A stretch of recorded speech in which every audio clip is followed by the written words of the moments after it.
Hello, lovely people. This is Dimple Mehta, and you are listening to Our Quest. And today we are going to discuss about mindsets in business and leadership. To avoid missing out on any episode, subscribe to the show and please do rate and review if you like the episodes. I am always grateful to you for taking out the time to listen to this. So here we are in the year 2022, wishing all of you a very, very happy new year. And I'm so thrilled as this is the first podcast of this year. And I would also like to highlight that the cases of the Omicron variant of COVID 19 is on the rise. So, folks, please take care and practice all precautionary measures. I would like all of you to be healthy and all of you to be safe. Stay safe.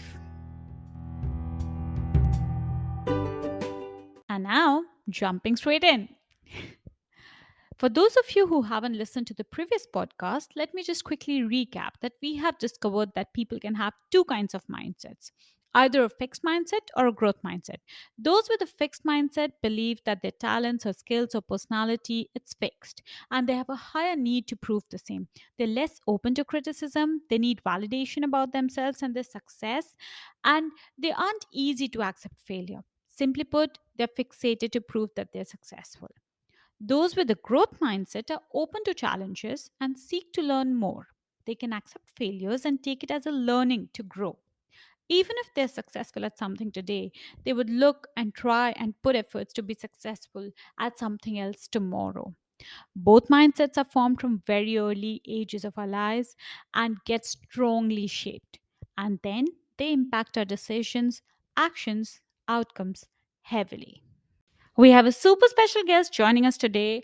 At a young age of just 30, he has successfully created multiple businesses and expanded across the continents of Asia, Europe, and Africa. Joining us today is the proud founder of City One Tourism and managing director of UT Breweries and K Hotels, Punit Shah. Welcome to the show. How are you? I am doing wonderful and I'm stoked to be on the show with you today, Dimple. Thank you so much for having me. The pleasure's all mine. So let me dive straight into it and shoot you with the first question that I have on my mind.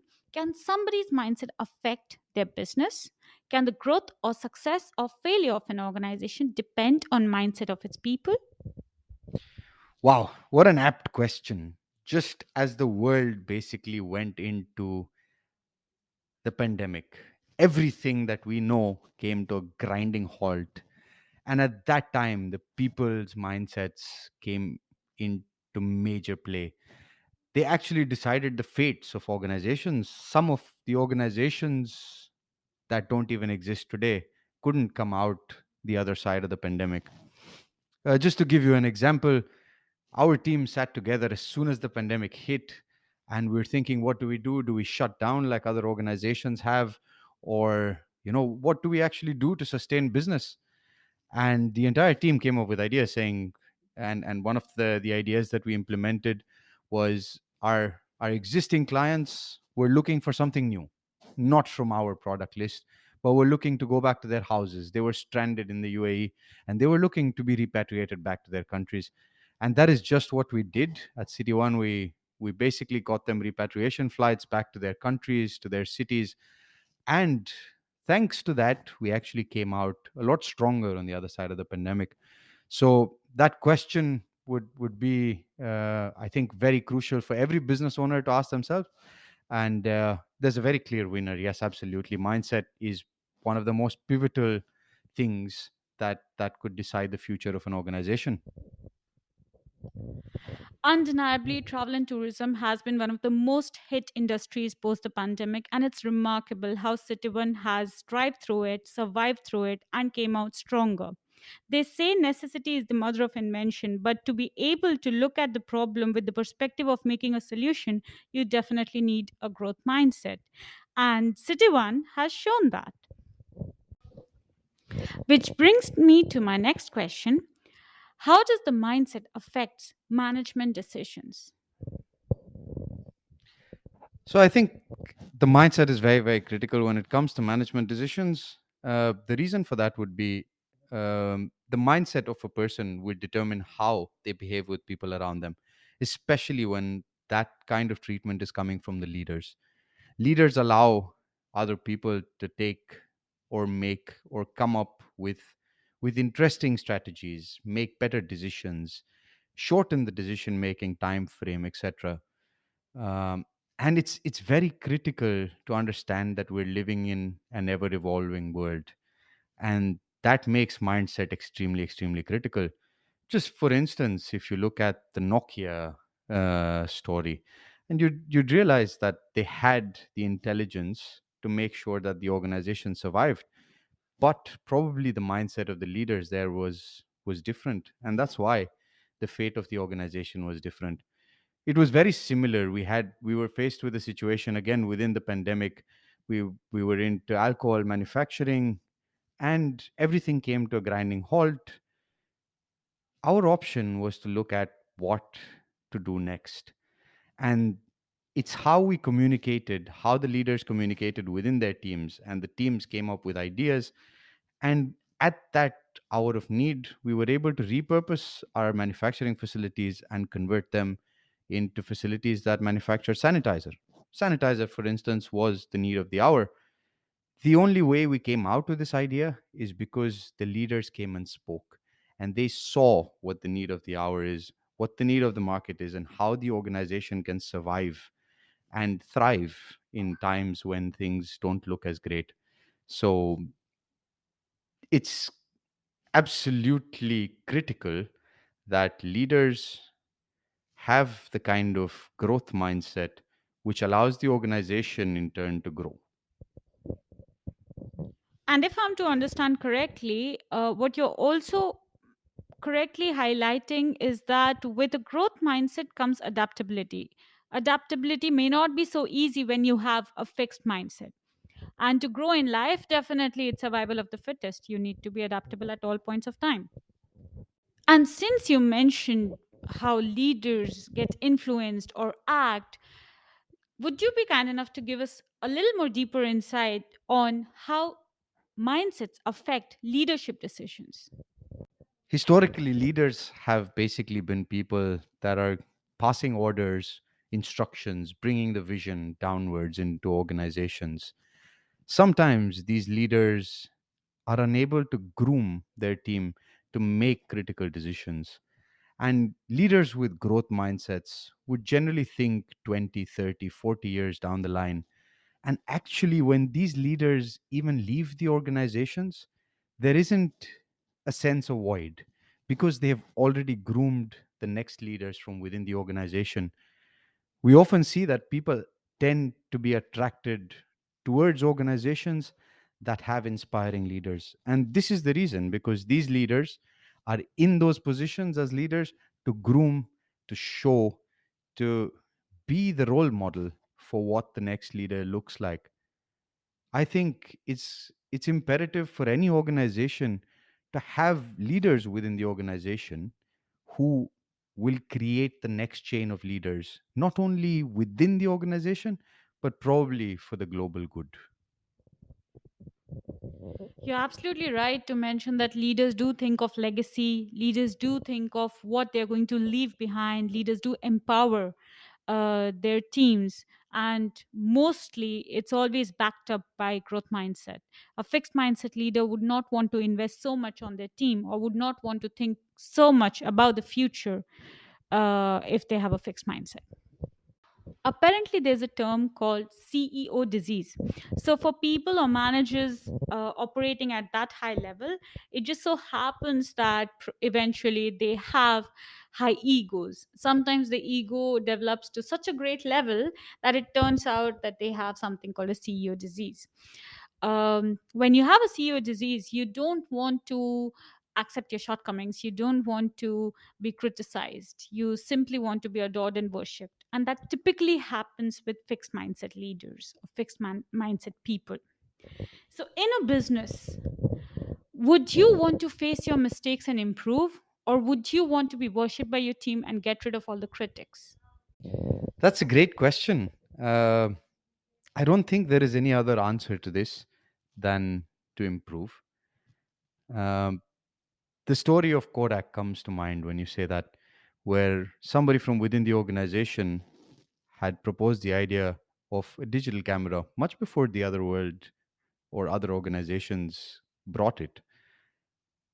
The leaders at that time thought they're going to axe their own business of developing films and selling films. And today, that organization is probably not as close to as popular as they were earlier. It's very interesting. This question can also be confused with innovation versus improvement because sometimes innovations, people aren't ready for innovations, but people are always ready for improvement, whether it's their experience, whether it's the quality of products or services, whether it's just the quality of communication. Um and and so I'm not going into the side of innovation, but constant improvement, or kaizen as they call it, is, I believe, the only way forward for any organization in the business sphere to succeed. Absolutely. And that's again, you talking backed by growth mindset completely, because people do have reluctance to change. Change is not always comfortable, but improvement over time, everybody would want to embrace as long as they're looking for growth. There is another interesting dilemma or situation that mostly top managers and leaders face. In a business, whether to choose short term strategies that can boost your company's profit and valuation immediately and make you a hero, a star, or whether to work for a long term improvement which may not make you so popular, but it's for the health and growth of the company for long term. I think a very subjective question here, but I will talk from my perspective on this. Long term improvement, leaving a legacy, creating an organization that'll last decades, way beyond individual human lives, and touch the lives of millions of people. Most of the times, when you set up a business, you think about profits, and that's what the initial reason for setting up businesses could be. But businesses affect, or organizations affect, many thousands of people when it comes to lives. If you have an organization that employs 100 people, there's a possibility that you are affecting the lives of at least 1,000 people attached to these 100 people. And that's why, from my perspective, I would always choose long term strategies to create legacies, to create organizations that will last in the minds, if not physically, for thousands of people. And a growth mindset would, I believe, supplement this um, process, because we're always thinking into the future, and you want to be remembered in a certain way in the future, positively, hopefully. And I believe the best way to be remembered positively in the future is to think about the people that are associated with this business. And that's why long term improvement, long term thought processes is my way to go. That's a very, very deep thought and quite an impactful perspective. And I'm sure to act on such a perspective requires a lot of effort and a lot of patience. There's one question which is always there on everybody's minds at some point of time or the other. What's your opinion on that? Are leaders born or made? So I think I've had very deep conversations regarding this subject. So I'll just give a brief of what I think. Uh, and for me, the thing that comes immediately is that leaders are made or groomed to an extent. But these leaders are groomed from ages when people don't conceive grooming as one of those things that is needed. There are subconscious memories that start developing from even just at birth, or some people say even before birth, when the baby is conceived or in the mother's womb. um, these experiences, or this subconscious um, learning, plays a very critical and vital role in how people develop. You see them in a lot of forms. You'll see them in forms where Children are forming their own clubs when they're playing games. Children go into school, they take up captaincy positions, they take up head boy, head girl, etc. They go on to champion their football team or basketball teams or cricket teams. And a lot of this has impact or has been got from that subconscious learning that comes at a very early age. Apart from that, obviously there is grooming that happens while they're being educated, while they're going in for higher education, for degrees, diplomas, for specialized education. Some people learn family businesses, some people learn management, accounting, finance, etc. So I'm a strong believer that leaders are groomed and not born, but that grooming starts at a very, very young age. That's quite a great highlight, because even researchers show that our value system, our belief system starts getting formed right from infancy, or maybe even before.